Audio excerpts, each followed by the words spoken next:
Анх бол нөгөө яг нөгөө өвлийн цагт нөгөө сургууль цэцэрлэгүүч нөгөө хөдөө сумдын сургуулиуд маань бас нөгөө хөлдөх эрсдэлтэй гэж бодоод нөгөө ингээд бас нойлоо чойжлцдаг тий. Бас ингээд яг нөгөө тухайн 3 дугаар цагийн завсарлагаанаар нийтгч юм уу.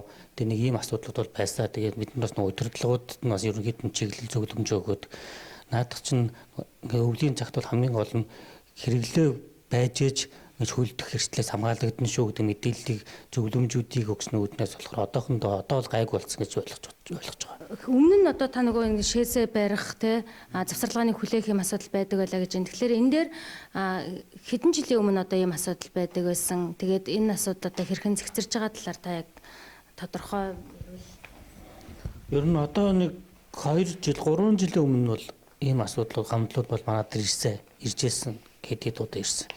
Тэгээд ерөнхийдөө энэ мэдээллийг бид нар нөгөө сургуулийн эмч удирдах ажилтнуудад өгөөд зөвлөмж чиглэлүүдийн гаргаж өгснөөр одоо бол сүүлийн 1-2 жил дээр бол ийм мэдээлэл бол манад ирээгүй л.